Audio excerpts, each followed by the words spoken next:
Hey everybody, it's Jahmade back again with Opus Gaming. This time I'm coming at you with a pretty special deck profile. Not only is this my Green Grandis Quagmon deck that I took to take first place at my local store championship, but this is my main color that I've been playing pretty much for the entirety of Digimon. I've been playing this since the start of the game, so I'm really excited to be bringing our first green deck profile to the channel, as well as one of my favorite decks I've been playing over the past couple formats. So before I get started, if you guys want to like and subscribe, I'd really appreciate that. But if you have any questions or comments or things that you think that you would change as I'm going through the deck profile, you guys want to comment that down below. I'd love to see your insight for sure. So getting started with the deck profile, we're actually going to start off with my matchups.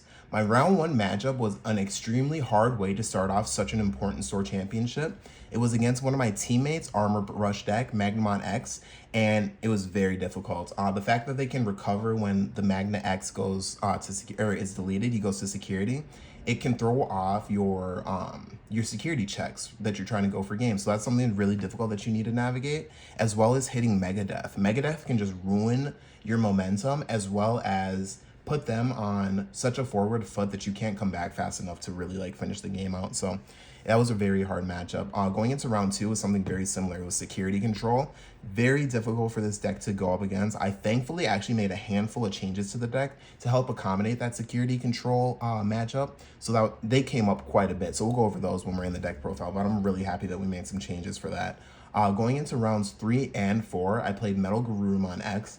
And just to wrap, like those two matches were extremely hard the whole way through. Both of them went to the third game. It was very back and forth. That deck is very scary because it's on a curve, an aggressive curve, just like yours. On the same turns that you're trying to OTK them, they're trying to respond to you and OTK you back, essentially. So if you don't finish on the turn when you're committing everything, like you hit a Hammer Sparks, you can't go for your hybrid for game or something like that, there's so many things that can just flip the momentum of the deck. So I do have some text against that deck as well that we'll go over. But let's get started with the deck profile here. So we're going to start off with our eggs. We have 4 Yokomon. 4 Yokomon is something that it's a big change that I made from my BT10 list. And I used to run the +1k Multimon in order to clear more Digimon when my opponent would commit to the board. Multimon gave me more value because all my Digimon were Insectoid. The reason I swapped over to Yokomon, I mean, honestly, it's a big security control thing, because when they're minusing your DP, the extra 2k can be the difference between swinging over a big Digimon or a medium-sized Digimon when they reduce your DP so much and living, honestly. So being as big as possible, but also just being as aggressive as possible. This card really lends itself to a very aggressive playstyle, and that's something that I really like. Or a change that I really like going into BT10, being a little bit more aggressive than I was controlling. So moving on to the rookies, this is a very important slot. We have 2 Palmamon and 2 Terriermon. These are basically 4 floodgates. I really like these in the rookie slots in a lot of my decks. They stop my opponent from being able to move forward without removing these first, which can be an action that they can't afford to take if I'm controlling the memory, especially. Terriermon is all around really good against a lot of decks. Mainly Minervamon loop, that's what you're really looking to counter, and blue with this card right now. As well as the Rogue Alphamon decks that you see, because we haven't gotten a ban list to touch that deck, so that deck is still very scary and very strong. Terriermon pretty much shuts those playstyles down. So moving on, we have Palmamon. Palmamon is just there for Jesmon. What you want to do is you want to make your big push, take all your opponent's security, or as much of it as you possibly can, slam down a Palmamon so that they have to have the perfect stack built in raising when they raise up to out this. Usually a Jesmon player is not going to wait for the perfect level 4. They'll go with the first level 4 that they see, and sometimes they can't out this with that level 4. So that's something that you really want to, it's more of a, you play it to force them to have it so that when you end your turn, they're on the back foot and they can't do as much. Going forward, the next 6 slots are going to be our searchers. Starting off with 4 Cocoonmon X Antibody. I do play a Cocoonmon in here. That's going to be the next card that we see. But the searchers are very important. The way that I think about it is that every action that I take, I want it to be moving me forward to the end of the game that I'm looking for. When I play these and I don't have a Grand Quagmon, but I've got the Grandis, or I don't have an Okuamon, and I'm looking, or I have an Okumon, but maybe I'm looking for the X antibody for a specific reason, I play these cards to pass turn, but I'm not just playing a card, I'm actually getting some bounce back on them. I'm getting to search and I'm getting to add a card to my hand, and that is just very important in this deck because this whole deck is all about pieces. When you have the correct pieces in your hand, it feels like you're just gonna go through your opponent's security very quickly. So setting that up for yourself is super important. And the Cocoon that I choose to play is the regular Cocoon, not the new one that we got in BT10. It's a pretty big surprise, but I love this Cocoon. This card is fantastic. It can change your Grandest Coagumon without the Grand Coagumon underneath it. As long as you have an X antibody, that card is pretty much just as powerful as it would be with your full perfect stack. And you can do that with a very, let's say, unsavory stack. You can really make it work as long as you have piercing and this guy in your X antibody. You don't even really need piercing, but you can really clear and do a lot of damage with that Grandest Coagumon, which is something that I noticed in my first version before I was playing this an X antibody option, that it was important to have value on every stack that you have, because if you bring out a stack and it just doesn't do anything, you can just lose the game off that. So Cocoon X is also very good because we do play a couple cards in our level 4 slot to help us drop our opponent to 4 security. And if you have a Cocoon in your raising and you have one X antibody card in that same Digivolution stack, when you do the Grand Coagumon into Grandest Coagumon combo, you can check your opponent for 4 security with just the main Digimon you have on board, and then you unsuspend him and swing for game, as opposed to swinging through all your opponent's security and then needing to set up that one extra Digimon. So something like that is a very aggressive play that I actually do play to quite often, and it's something that my opponent doesn't see very often. So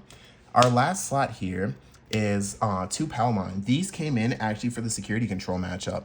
Security control, Mastamon, anything purple-yellow is removing a lot of your DP when you're swinging into them and making it more dangerous for you to continue swinging. So when you're swinging with an 18k Grandest, that can get dropped from 18 to something like 12 or 11. And those numbers are a lot scarier than it is when you're swinging at 18k. So I use this as kind of like a double down. When I use Jamming Palmon against those decks, I'm not scared of DP reduction, right? Because they have to get me all the way down from 18, and that's very difficult to do for honestly any deck. So that's the main reason they came in. They definitely came in my second round matchup as well. So I'm really happy, and I think that these are going to definitely live in this deck now that we're in the BT10 meta. Moving forward, this is going to be my only 3 of that I have of in the level 4 slot, and it's the Weedman. One of the most important cards in the deck. It's a 1-card Digivolution, but I just kind of felt like at the time when I was building this deck, the other level 4s are just more important to play at 4 of. I really like 11 level 4s. I think it's a really consistent ratio, but the Weedman is kind of just self-explanatory. It's just the hammer spark for the deck, and it helps you go a little bit farther. One of those really important level 4 slots that I think is Sneemon.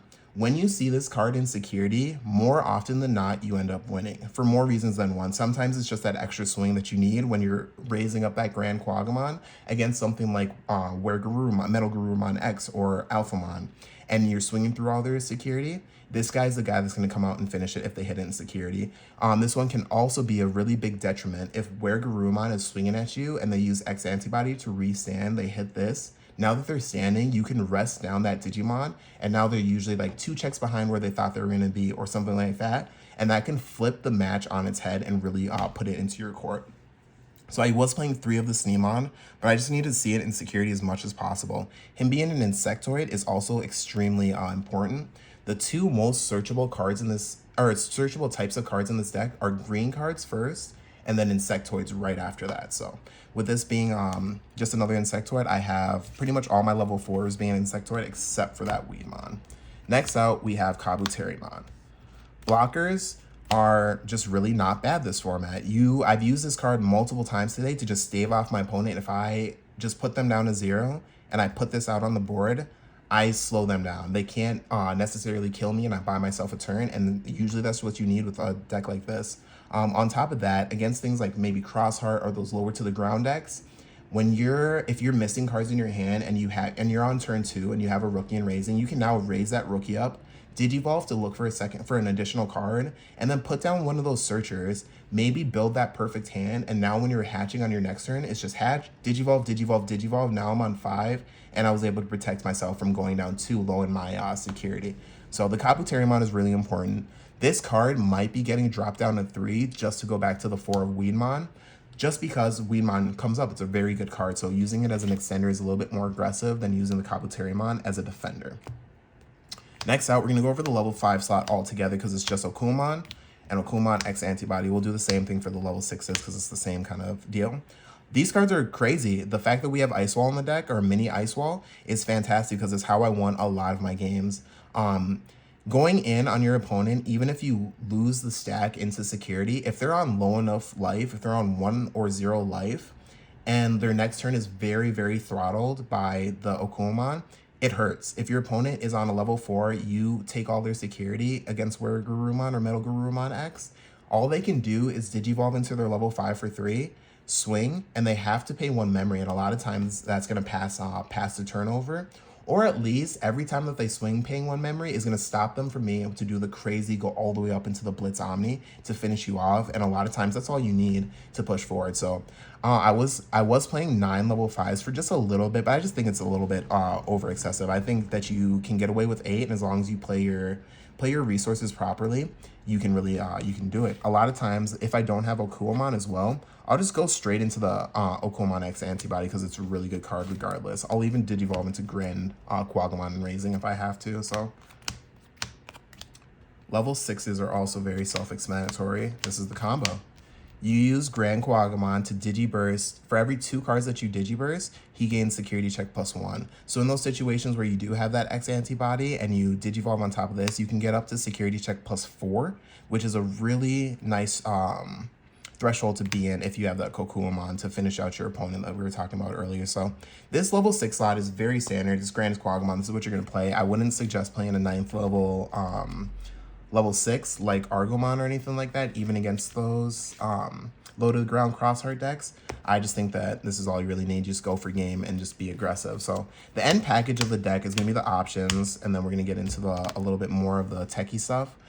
3 green memory boost, 1 X antibody. I don't feel like you need 4.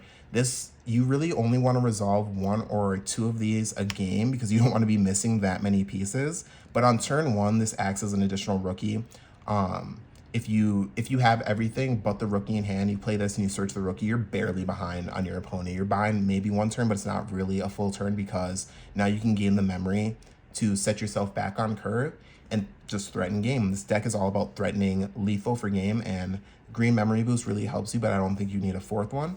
X antibody turns on your grandest Quagamon when you don't have the regular Grand Quagamon, and that's super important. If you can have that beautiful stack where you have the grandest Quagamon as well as, where'd he go? Cocoon, the regular one. He's checking for 2, he's swinging twice, and that's really all you need to have a threatening stack. No, he's not as threatening as playing the Grand Quagamon, but it's still very good. So having access to these combos, I'm just really, I like it. I think that it's very consistent. This card is a really good security bomb as well. Would I play 2? Possibly, just to see it more often, but honestly, it's more about finding that Grand Quagamon so that you don't need this card. So probably not switching it up to 2, but I do have some flex spots that we're going to go over in a second because I am playing 4 Davis and 2 Lobomon. These are the last cards in the deck. I love the Davis. Davis is just like what I was saying before, where if you can't play your Grand Quagamon or you can't make an aggressive play, this is the next best thing that you want to see. You want to set up 3 memory for yourself for sure on the next turn. And you also want to possibly search your deck and grab a hybrid. Every card that you play down, you really just want to finish out that perfect hand that you want to build. And the Davis really help you get there. I like them more than Mimi, and I like them more than the red package. If I was going to switch anything about the deck, I think that these 2 card slots here can be pretty flexible. They've been a few cards in the past. I wanted to double down on the hybrid for game, and I did use it a couple times during the tournament. But I think that there's other ways to go about it. And I think that this deck can get opened up to a couple additional cards. So I'm not exactly sure what these will go to. I really like a handful of slots in the deck, but we'll see. That'll pretty much wrap up the deck profile. That was my green grandest Quagamon deck. I have been playing this deck for a while and been very much so enjoying it. I think it's a very strong deck, and I think that it's not going to go anywhere for a while. I think that looking at things like Bloomlord represents a very aggressive playstyle as well, but I think that this is going to be the face of green aggro for a long time just because it's so consistent and so condensed into you're doing one thing, and that one thing is very hard for your opponent to respond to. So that's gonna be my deck profile. I really appreciate you guys for sticking around this long if you have, and if you haven't yet, subscribe, drop a like, drop a comment down below if you have any questions or concerns. But I really appreciate that. That's gonna be Jahmade with Opus Gaming out. Take care.